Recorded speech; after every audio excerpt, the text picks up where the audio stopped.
पश्चिम बंगाल विधानसभा चुनाव के अंदर इस्तेमाल की गई 4000 ईवीएम मशीन जल करके राख हो गई। कितनी मशीनें? 400 नहीं, 40 नहीं, 4 नहीं, 4000 वो इलेक्ट्रॉनिक वोटिंग मशीन यानी ईवीएम मशीन जो कि विधानसभा चुनाव के दौरान इस्तेमाल की गई और वो जल करके राख हो गई।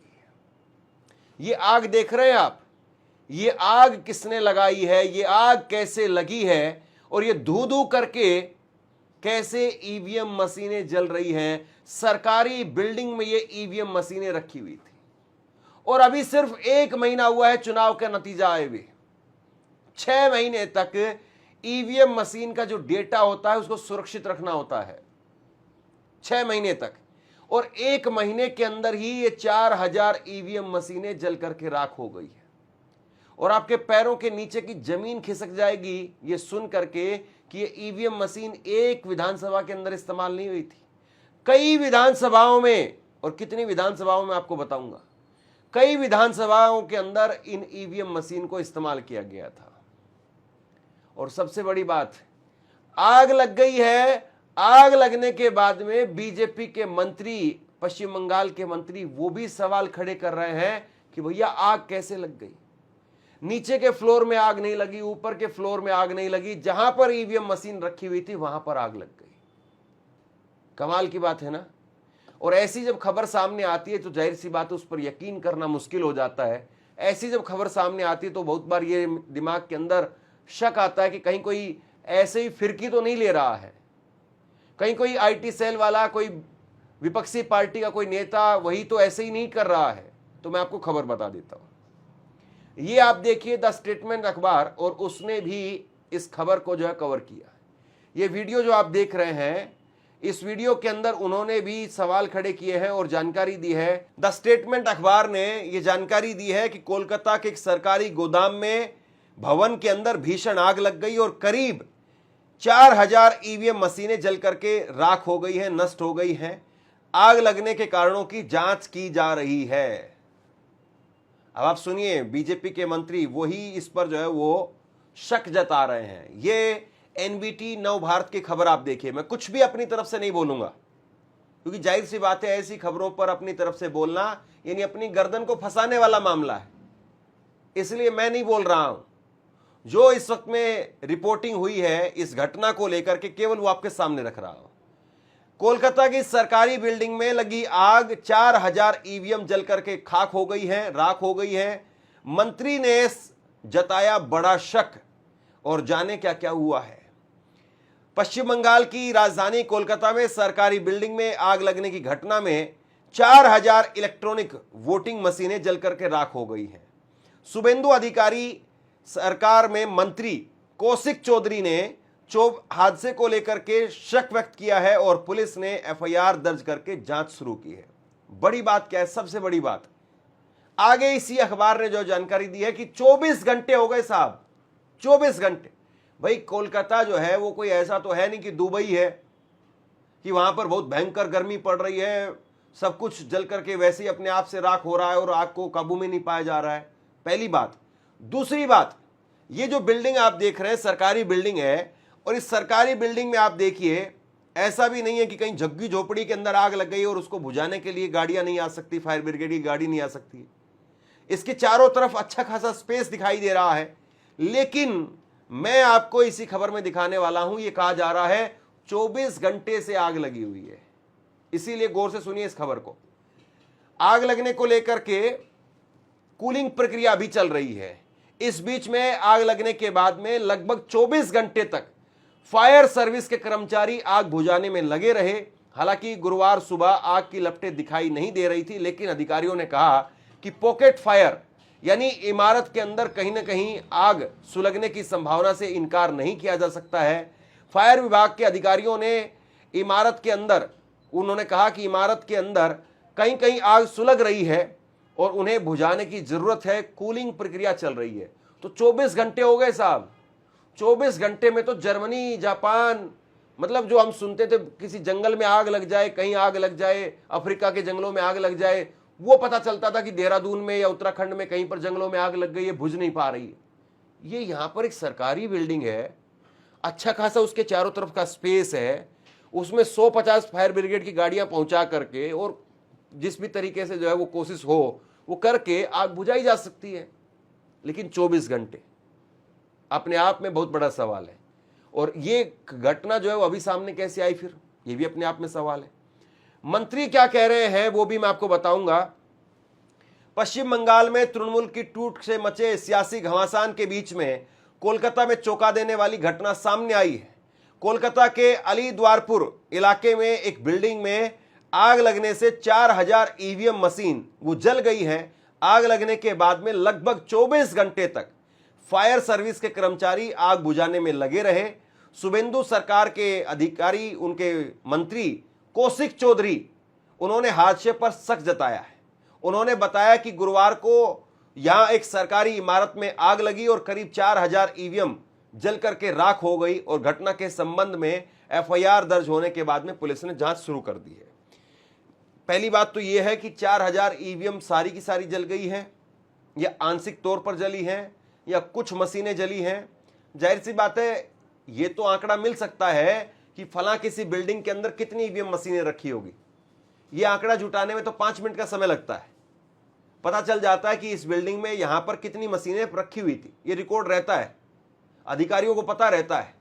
लेकिन 4000 की 4000 ईवीएम मशीन खाक हो गई है या कुछ बची है या पूरी तरह से खाक हो गई है, ये तहकीकात हो गई है या क्या कहा जाए। अब देखिए, खबर यह है कि विधानसभा चुनाव में इसका इस्तेमाल हुआ था। जानकारी के अनुसार बुधवार को दक्षिणी कोलकाता के अलीपुर इलाके में 9 मंजिला इमारत में भीषण आग लग गई। बुधवार को आग लगी है और आज जब मैं खबर में आपको बता रहा हूं तो आज शुक्रवार है। बुधवार से और जो है इस आग की खबर दिल्ली तक नहीं पहुंच पाई साहब। और आज डिजिटल दौर में 9 सेकंड के अंदर खबर आ जाती है साहब, मतलब कमाल है। बुधवार की आग और अब तक पता नहीं चली और अब तक इस खबर पर कहीं पर बात नहीं हो रही थी। और सोशल मीडिया में ही केवल ये खबर अब आपको दिखाई देगी, मेन स्ट्रीम मीडिया में तो अभी भी ये खबर आपको दिखाई नहीं देगी। बुधवार की आग, अब बात हो रही है इस पर। इसी इमारत में अन्य विभागों के अलावा 24 परगना, दक्षिणी 24 परगना जिला परिषद का कार्यालय भी था। बंगाल सरकार में फायर और इमरजेंसी सर्विस के राज्य मंत्री अशोक कौशिक चौधरी ने कहा कि आग में करीब 4000 ईवीएम नष्ट हो गई हैं। इन ईवीएम का इस्तेमाल राज्य में इस साल हुए विधानसभा चुनाव के 10 निर्वाचन क्षेत्र में किया गया है। तो मंत्री जी कह रहे हैं कि 1 नहीं, 2 नहीं, 4 नहीं, 5 नहीं, बल्कि 10 विधानसभा सीटों पर ईवीएम मशीन ये इस्तेमाल की गई थी इसी साल चुनाव के अंदर, यानी 1 महीना पहले चुनाव के अंदर। और मैंने चैट जीपीटी से पूछा कि भाई चैट जीपीटी बताओ जरा कितनी ईवीएम मशीन जो होंगी ये 4000। तो उन्होंने चैट जीपीटी ने आंसर दिया, आपकी स्क्रीन पर देखिए, कि 4000 अगर ईवीएम सेट है तो 4000 बूथों पर ये लगेगी, यानी एक बूथ पर एक ईवीएम लगती है। और पश्चिम बंगाल के अंदर इस बार 85,000 बूथ थे, उस हिसाब से तकरीबन 4% जगह पर ये ईवीएम मशीनें इस्तेमाल हुई होगी। 294 कुल विधानसभा की सीटें हैं, तो ऐसे में तकरीबन 13 से 14 विधानसभा क्षेत्रों के अंदर ये ईवीएम मशीनें इस्तेमाल की गई होंगी। ये ऐसा चैट जीपीटी ने जो है वो बताया है। अब मंत्री खुद सवाल खड़े कर रहे हैं। मंत्री ने कहा कि यह चौथी, 5वीं और 6ठी मंजिल को प्रभावित किए बिना 7वीं और 8वीं मंजिल तक आग कैसे पहुंच गई, पूरे मामले की जांच चल रही है। तो भैया सरकारी भवन है, वहां पर तो कोई ऐसा भी नहीं है कि कोई रेस्टोरेंट था, वहां बिरयानी बन रही थी, मछली पक रही थी, ऐसा भी नहीं होगा। तो ये आग कैसे लग गई? और मान लीजिए कि शॉर्ट सर्किट से आग लगी होगी, तो शॉर्ट सर्किट से जब आग लगती है तो ऐसा भी नहीं है कि बुधवार को छुट्टी रही होगी, बुधवार वर्किंग डे था, पहली बात। दूसरी बात, अगर शॉर्ट सर्किट से आग लगती भी है और इतनी बड़ी अगर इमारत में आग लगती है और सरकारी भवन है जो, और कोलकाता राजधानी के अंदर है जो, तो ऐसा भी नहीं है कि उसको 1 आध घंटे में उस आग को काबू में ना लिया जा सके। वो आग काबू में आ सकती है, लेकिन 7वीं और 8वीं मंजिल पर जो है वो आग पहुंच जाती है। नीचे की जो है 6 मंजिलें वो बिल्कुल सेफ है। 7वीं और 8वीं मंजिल जहां पर ईवीएम मशीन रखी हुई थी, वहीं पर पता नहीं कैसे आग ने जाकर के बटन दबा दिया और उसमें पर्ची किसकी निकली होगी। खैर, ये तो तंज की बात है, लेकिन बहुत बड़ा सवाल है ये कि पश्चिम बंगाल के अंदर 27 लाख लोगों के वोट को लेकर के पहले ही हंगामा था कि 27 लाख लोगों के वोट नहीं डाले गए एसआईआर की वजह से, और उस वजह से एक बड़ा वोट बैंक जो है वो ममता बनर्जी का वो इस चुनाव से दूर हो गया। और 10 सीटों पर अगर ये हुआ है तो ये 10 सीटें कौन कौन सी विधानसभाओं की थी, कौन कौन सी विधानसभा थी, ये भी अपने आप में बड़ा सवाल है। मंत्री बोले कि ये कोई सामान्य घटना नहीं है। पीटीआई के अनुसार घटनास्थल का दौरा करने के बाद में चौधरी ने कहा कि यह कोई सामान्य आग नहीं लगती है, हम जांच कर रहे हैं क्या कोई तोड़फोड़ की गई थी, यह अभी साफ नहीं है। अगर 9वीं और 10वीं मंजिल तक यह आग कैसे पहुंची, और उन्होंने ये भी कहा कि आग सबसे पहले दूसरी और तीसरी मंजिल पर देखी गई।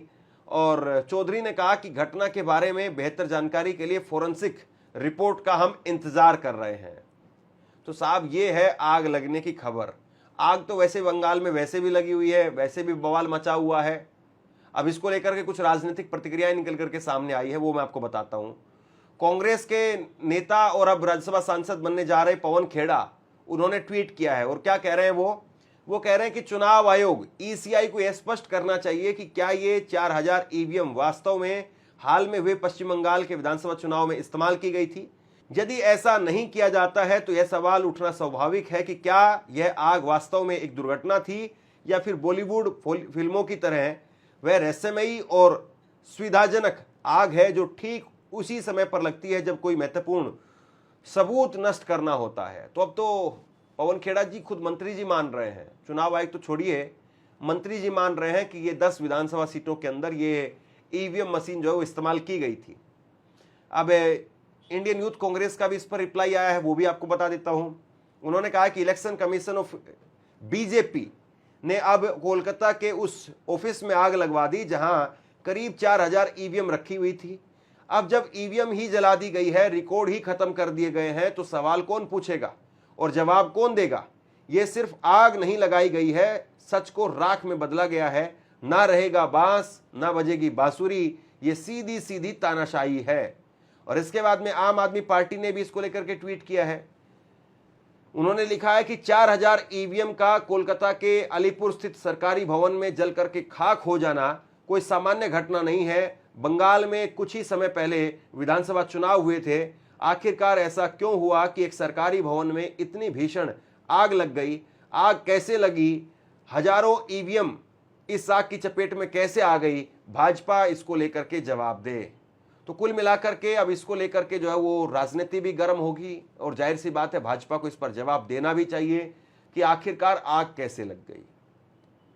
अभी कुछ दिन पहले जो है जब नीट का पेपर लीक हुआ तो उस वक्त में भी सुबह सुबह जो है वो खबर सामने आती है कि दिल्ली के शिक्षा मंत्रालय में आग लग गई है।